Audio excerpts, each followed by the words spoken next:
Hello everyone and welcome back to Coach Craig Sports. This is the NFL DFS core pick video for week number 8. So if you have not been with me for any of these videos before, first of all, welcome in. Second of all, this is what I'll be doing in these videos. We'll be going through quarterback, running back, wide receiver, tight end, and defense, talking about one player at each position that I like, going over their price tag for both DraftKings and FanDuel, going over their Run the Sims projected ownership as well as optimal appearance rate, their fantasy points per game on both sites as well, and a couple of reasons why I like them overall. So pretty short, simple video. If you guys have any questions after the video is done, during the video, feel free to leave them down in the comments. I'll get back to you guys as quickly as possible. But without further ado, we'll get started with quarterback. And this week it's going to be Andy Dalton.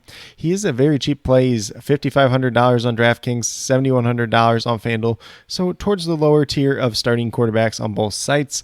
I know a lot of people are going to go after Sam Ehlinger for the Colts this week because he's $4,000 on DraftKings. Really cheap on FanDuel as well. But at the same time, he's a third string quarterback that's just not very good. Like, there is a realistic chance that his ceiling is just 14 DraftKings points. And Andy Dalton, we already saw what his ceiling was last week with 4 touchdowns in that game. He's got that 30-point ceiling. Goes against the Las Vegas Raiders this week, who are 32nd in terms of points allowed to the quarterback position, and they're 26th in passing yards allowed in general as a defense. So there's definitely a lot of opportunities here. The sad part is kind of Michael Thomas, Jarvis Landry look like they're both going to be out once again, but Chris Olave's filled in fine. Tre'Quan Smith's been decent. Marcus Callaway's there, but hasn't done too much. Juwan Johnson's showing flashes here and there as well. You still got Alvin Kamara out of the backfield. Still plenty of weapons to go around. A relatively cheap play at the quarterback position. Not getting a whole lot of ownership either. On DraftKings, he's 4%. His optimal appearance rate is 5.2%, so you're gaining a little bit of leverage there. He's averaging 17.2 fantasy points per game. On the DraftKings side, that might involve some other game where he came in for Jameis Winston too, so it wasn't a full game as well. Then on FanDuel, his projected ownership is 2%. Optimal appearance rate is 4.1%, so you're getting a little bit of extra leverage on the FanDuel side overall. On FanDuel, he's 16.16 fantasy points per game as well, so definitely some pretty decent upside here if you're looking to pay down at the quarterback position and you don't want to go on the chalk that is Sam Ehlinger, where everybody else is going to be. Go to Andy Dalton this week, and going to be a very good matchup versus this Las Vegas Raiders team. Then next we move over to the running back position. This is probably somebody that's going to be super, super chalky this weekend because it does not look like Ezekiel Elliott's going to play, although Mike McCarthy made some comment earlier today that maybe he'll play, but we'll just have to see how it all shakes out. But if that changes at all, I'll leave a note down in the comments. Switch from Tony Pollard to a different running back. There's some pretty good running backs out there this week overall. So maybe the ownership won't be quite as high, but I know there is a general consensus that people do love Tony Pollard. I'm not quite as high on him, but for DFS purposes this week, he's $6,100 on DraftKings, $6,300 on FanDuel.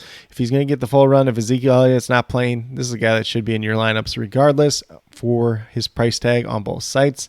He goes against the Chicago Bears this week. The Bears are 27th in terms of giving up points to opposing running backs and 29th in rushing yards allowed at almost 150 yards per game. So definitely going to be a favorable matchup there. Probably going to be a popular play on DraftKings, projected at 26% ownership, 26% optimal appearance rate, 10.6 fantasy points per game so far on the season, but those are games played with Ezekiel Elliott. And then on FanDuel, his ownership is projected at 28%. Optimal appearance rate is 30.8%. So a popular play, but one that's rightfully so, looking like it so far this week. On FanDuel, he's averaging 9.36 fantasy points per game. Tony Pollard could be a very good play this week if his Ezekiel Elliott does end up missing like expected. Then we move over to the wide receiver position. We're already playing Andy Dalton, so why not play his top wide receiver target, who's not at a bad price tag this week. Obviously, it doesn't look like there's going to be Michael Thomas or Jarvis Landry once again, so Chris Olave is going to look like a pretty strong play. $6,000 on DraftKings, $6,900 on FanDuel. So middle of the road price tag there, nothing too crazy. You're looking at a guy that's going to put up double-digit points with some upside for more. Obviously, going against the Las Vegas Raiders, who are ranked 23rd versus opposing wide receivers in terms of fantasy points allowed. Chris Olave definitely could have advantage versus Rock Ya-Sin, Anthony Averett, guys like that. And then in terms of projected ownership on DraftKings, 16% optimal appearance rate is just shy of 14% at 13.8. He's averaging 16.8 fantasy points per game. If he gets that at $6,000, you're probably going to be pretty happy once again. But if he outperforms that, you're going to be even more excited. Then on FanDuel, he's projected at 12% ownership, 11.2% optimal appearance rate. So we're losing a little bit of leverage here with him. He's averaging just shy of 13 fantasy points per game at 12.92 on the FanDuel side. Chris Olave, not a guy that I was super high on coming into the season, just because you had Michael Thomas and Jarvis Landry. I was pretty high on Jarvis Landry, but unfortunately both those guys have been injured, so opened up the door for Chris Olave overall. Then next up, we're going to move over to the tight end position, and tight end is a position I just am not fond of this week. There's not very many guys that I do like this week. A lot of guys that are in less than favorable matchups or just have price tags that I don't like. And then obviously we don't have Travis Kelce or Mark Andrews on the top end of the slate, so you don't really have that true pay-up option outside of like a George Kittle type of player. But I'm going to go with Irv Smith here, the tight end for the Minnesota Vikings. He's a solid performer. If he scores a touchdown, he's going to pay off. If he's not, probably not going to pay off. Pretty much the same as any tight end on this slate overall. But he goes against the Arizona Cardinals, who are ranked 31st in terms of allowing points to opposing tight ends. So there's going to be a decent amount of opportunity there. If this is a back and forth game, a little bit of a shootout, Irv Smith could see some targets, maybe score a touchdown and play off at his price tag overall. Only $3,500 on DraftKings, $5,000 on FanDuel. So reasonably priced on both sites. Nothing too crazy to see here. But in terms of projected ownership on DraftKings, he's at 8%. Optimal appearance rate is 7.9%, so pretty steady there.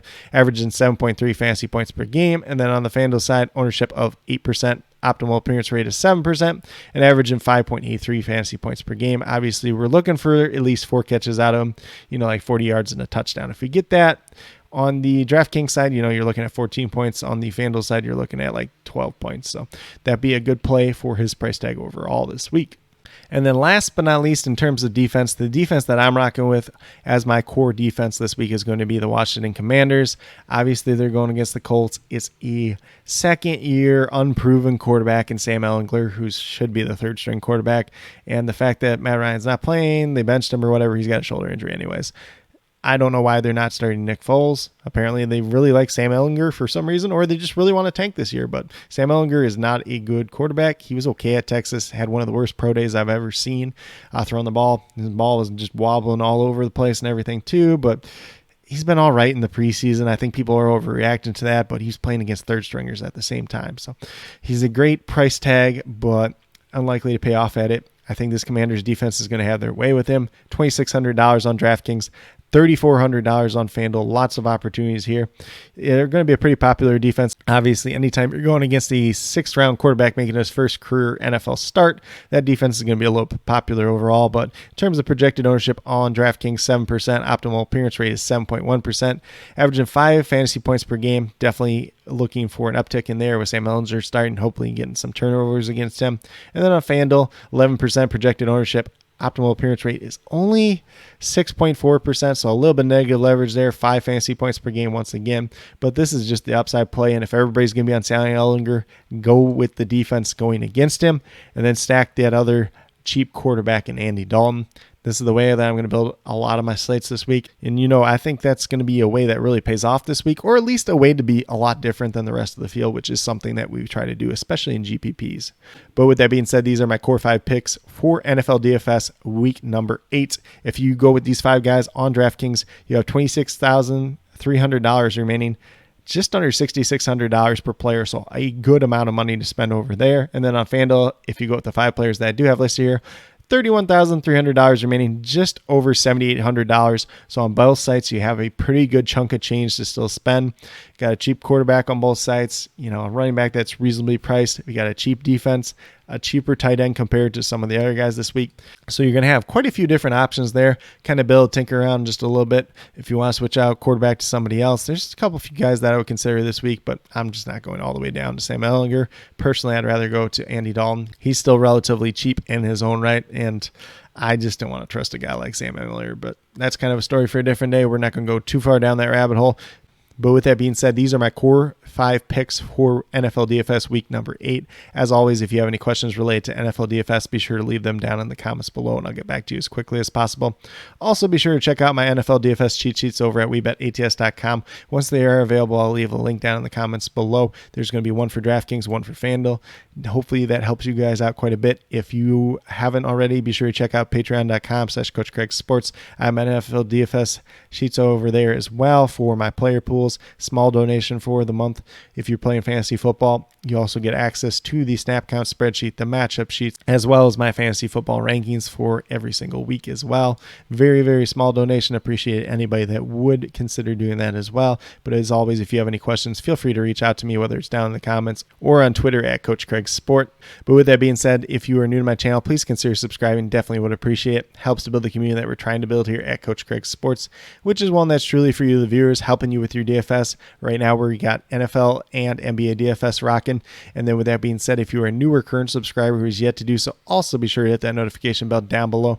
It's going to let you know every single time I post up a new video. Like I've been saying, I do the NFL DFS weekly core pick video, which is this video right here, and then do the live streams for the Thursday night and Monday night football games. So definitely be sure to check those out if you're into single game DFS as well. And then be sure to check out the NBA DFS core pick videos Monday through Friday as well if you're into NBA DFS as well, or if you're interested in getting into it. Definitely here to help you guys the best that I can. But with that being said, that's all I have for today's video. Hopefully you all enjoyed. And then last but not least, special shout out to each and every one of you watching today's video. I truly do appreciate you taking the time out of your day to watch this video. Definitely means a lot to me, and I hope each and every one of you has a great rest of your day.